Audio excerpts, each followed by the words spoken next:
बहुत समय पहले की बात है। एक गांव में एक पुराना खेत था। सब गांव वालों का मानना था कि वह खेत श्रापित है। जो भी किसान उस खेत में खेती करता था उसकी सारी खेती सूख जाती थी। उस खेत की मिट्टी खून की तरह लाल थी। जो भी मजदूर उस खेत में काम करने जाता था उसे वहाँ डरावनी डरावनी आवाजें आती थी। अरे भागो रे भागो, अपनी जान बचा के भागो। एक दिन एक किसान उसी खेत में काम कर रहा था। तभी वह खेत की मिट्टी उसे अपने अंदर खींचने लगती है। अरे ये क्या हो रहा है? मैं अचानक इसके अंदर क्यों खिंचता जा रहा हूँ? अरे कोई मुझे बचाओ, ये सच में भूतिया खेत निकला। अरे मर गए रे, ये खेत तो मुझे जिंदा ही निकल रहा है। अरे कोई है? अरे कोई तो मुझे बचाओ। तभी वहाँ से एक गाँव वाला गुजर रहा होता है। वह उस मजदूर को खेत में धंसता देखकर डर जाता है। अरे भाई मेरी मदद करो, ये खेत मुझे अपने अंदर खींच रहा है। भगवान के लिए मेरी मदद करो। अरे भाई ये तो वही भूतिया खेत है। नहीं नहीं भाई, मैं तुम्हारी कोई मदद नहीं कर पाऊंगा। अगर मैं तुम्हें बचाने के लिए आया तो ये खेत मुझे भी अपने अंदर खींच लेगा। अरे कोई तो बचाओ मुझे। अरे मर गया, आज मैं नहीं बचूंगा। भाई कोई तो मेरी मदद करो। देखते ही देखते वह खेत उस मजदूर को अपने अंदर खींच लेता है। यह सब देखकर वह गाँव वाला घबरा जाता है और सीधा भागता हुआ उस खेत के जमींदार के पास जाता है। जमींदार साहब जल्दी बाहर आइए। जमींदार साहब आप कहाँ हैं? जल्दी बाहर आइए। अरे क्या हुआ? अरे भाई क्या हुआ? इतनी जोर जोर से क्यों चिल्ला रहे हो? जमींदार साहब आपके खेत पर जो मजदूर काम कर रहा था उसे उस खेत ने अपने अंदर खींच लिया है। वो खेत उसे मेरी आंखों के सामने ही निगल गया। आप जल्दी मेरे साथ चलो। हे भगवान, मुझे जिस बात का डर था वही हो गया। वह जमींदार अपने साथ कुछ गाँव वालों को लेकर उस खेत पर पहुँच जाता है। देखो भाइयों, इसी जगह पर वो मजदूर खड़ा था। तभी अचानक इस खेत ने उसे निगल लिया। भाइयों तुम सब मिलकर एक काम करो, जल्दी से यहाँ खुदाई करो। हो सकता है हमें वो मजदूर जिंदा मिल जाए। हो सकता है अभी भी उसकी सांसें चल रही हों। फिर वे सब गांव वाले मिलकर वहाँ खुदाई शुरू कर देते हैं। उन्हें खुदाई करते करते आधा दिन बीत जाता है, लेकिन उस मजदूर का कोई नामो निशान नहीं मिलता। वह लोग बहुत गहरा गड्ढा खोद देते हैं, लेकिन उसके बाद भी उन्हें उस मजदूर का नामो निशान नहीं मिलता। ये सब देखकर उस मजदूर की पत्नी बहुत घबरा जाती है। जमींदार साहब, हमें लगता है अब और खुदाई करने से कोई फायदा नहीं है। हमने बहुत गहरी खुदाई कर दी है। अगर उसकी लाश मिलनी होती तो अब तक मिल जाती। सुरेश भैया ऐसा मत कहिए, हो सकता है ये अब भी जिंदा हो। आप थोड़ी देर और खुदाई करके देखिए ना। हमें माफ कर दो बहन, अब तो अंधेरा भी हो रहा है। ये खेत वैसे ही श्रापित है। रात को यहाँ रुकना खतरे से खाली नहीं होगा। मुझे लगता है अब हमें अपने घर की ओर चलना चाहिए, कहीं ये खेत हमें ना निगल जाए। इतना बोलकर वे सब गांव वाले वहाँ से चले जाते हैं। उसकी पत्नी उदास होकर वहीं खेत के पास बैठ जाती है। तभी एक मनचला उस खेत के पास से गुजरता है। अरे ये इतनी सुंदर औरत इतनी रात गए यहाँ क्या कर रही है? सुमन को अकेला पाकर वह उससे बात करने उसके पास पहुंच जाता है। अरे क्या हुआ? तुम इतनी उदास क्यों हो और इतनी रात गए यहाँ क्या कर रही हो? देखिए ना भाई साहब, मेरे पति सुबह इस खेत में काम कर रहे थे, तभी ये खेत मेरे पति को निगल गया। अच्छा ये बात है। अरे तो क्या हुआ? मैं हूँ ना, तुम मेरे साथ चलो, मैं तुम्हें बहुत खुश रखूंगा। नहीं नहीं, मुझे किसी के साथ कहीं नहीं जाना। मैं अपने पति को यहाँ से ले जाए बिना कहीं नहीं जाऊंगी। लगता है तू ऐसे नहीं मानेगी। रुक, तुझे अभी बताता हूँ। फिर जगीरा सुमन का हाथ पकड़ लेता है और उसे जबरदस्ती अपने साथ ले जाने लगता है।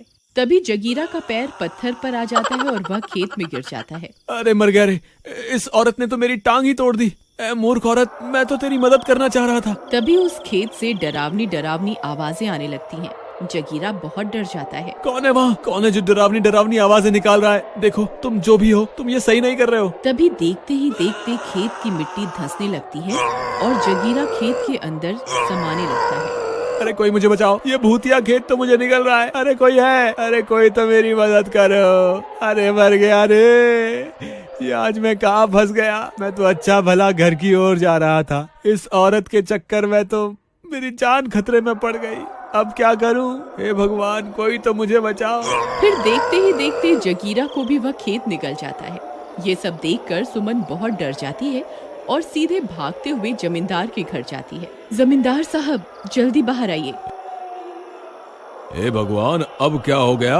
कहीं कोई और घटना तो नहीं घट गई? फिर जमींदार भागता हुआ अपने घर से बाहर आता है और देखता है सुमन बाहर खड़ी होती है। क्या हुआ सुमन बहन, तुम इतनी घबराई हुई क्यों हो? अब क्या हुआ? जमींदार साहब, मैं उसी खेत के पास बैठे हुए थी, तभी एक मंचला वहाँ से गुजर रहा था। फिर अचानक से वह उस खेत में गिर पड़ा और उस खेत ने मेरी आंखों के सामने उसे भी निगल लिया। आप जल्दी चलिए। हे भगवान, ये सब क्या हो रहा है?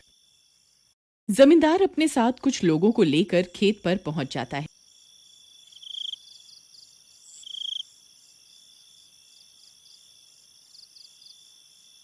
भाइयों, मुझे तो लगता है ये सब इस लालची जमींदार की वजह से हो रहा है। ये पहले से जानता था कि खेत श्रापित है, फिर भी इसने अपने लालच की वजह से इस मजदूर को किराए पर दे दिया। मैं तो कहता हूँ हमें इस जमींदार को यहीं इसी खेत पर बांध देना चाहिए ताकि ये खेत इसे भी निगल जाए। अरे भाई, ये कैसी बात कर रहे हो? मुझे क्या पता था कि ये खेत श्रापित है? इसमें मेरी कोई गलती नहीं है। पूरे गांव को पता है कि तुम एक नंबर के मक्कार और लालची आदमी हो। तुम्हें सबक जरूर मिलना चाहिए। चलो भाइयों, हम सब मिलकर इसे यहीं बांध देते हैं। फिर वे सब गांव वाले उसे उठा लेते हैं और खेत में ले जाने लगते हैं।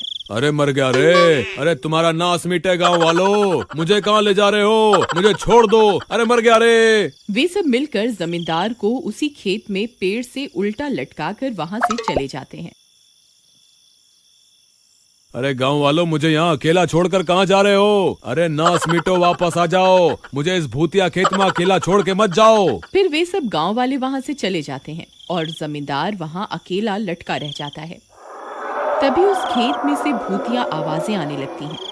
वह जमींदार बहुत डर जाता है। कौन है भाई? कौन है वहाँ? अब मुझे माफ कर दो, मुझसे गलती हो गई। तभी खेत में से जगीरा बाहर निकलता है। अब वह एक भूत बन चुका होता है। अरे मर गए रे, ये तो सच में भूत है। हे भगवान, अब मैं क्या करूँ? अरे कोई तो मुझे बचाओ। अब तुझे मुझसे कोई नहीं बचा सकता। मैं सुबह से भूख के मारे तड़प रहा था।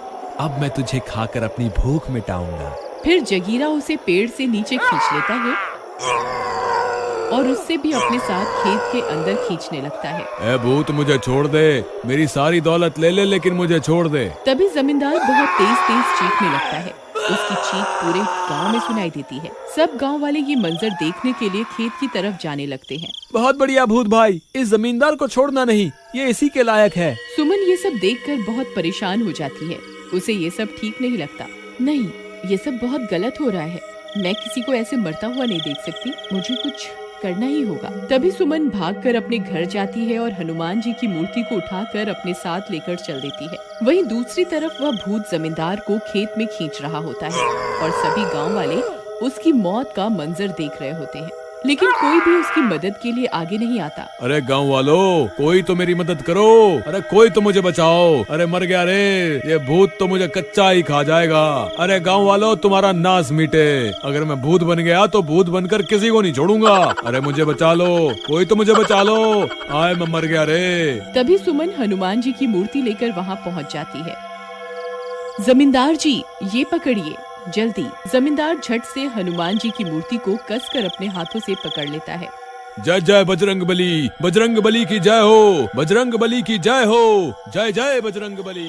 तभी वह भूत उस जमींदार को खेत के अंदर खींच लेता है। सभी गांव वाले हक्के बक्के रह जाते हैं। वहाँ एकदम शांति हो जाती है। सब लोग एक दूसरे की तरफ देखने लगते हैं। तभी जोर जोर से आवाजें आने लगती है। जय बजरंग बली, बजरंग बली की जय हो, जय जय बजरंग बली, तोड़ दे दुश्मन की नली। उस खेत की मिट्टी जगमगाने लगती है। चारों ओर रोशनी फैल जाती है। तभी उस खेत से भूतों की आवाजें आने लगती हैं। हे बजरंग बली, मुझे माफ कर दो। मैं अभी के अभी ये खेत छोड़कर चला जाऊंगा। हे बजरंग बली, माफ कर दो। तभी वह जमींदार, जगीरा और मजदूर खेत से बाहर निकल आते हैं। अरे बच गया रे, मैं तो बच गया।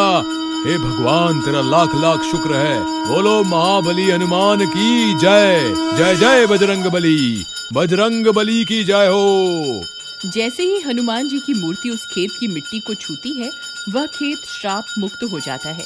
उस खेत की मिट्टी भी अब लाल रंग से सामान्य रंग की हो जाती है। सुमन भी अपने पति को वापस पाकर खुश हो जाती है। जमींदार को भी अपनी गलती का एहसास होता है। मुझे माफ कर दो भाई, मैं जानता था कि यह खेत श्रापित है। मैंने फिर भी तुम्हें इसे किराए पर दे दिया। अब मुझे मेरी गलती का एहसास हो गया है। आज सुमन नहीं होती तो मैं जिंदा नहीं होता। मेरे भाई, आज से ये खेत तुम रख लो। इस पर आज से तुम्हारा अधिकार होगा। और इस तरह वह खेत श्राप मुक्त होता है और पूरा गांव फिर से हंसी खुशी रहने लगता है।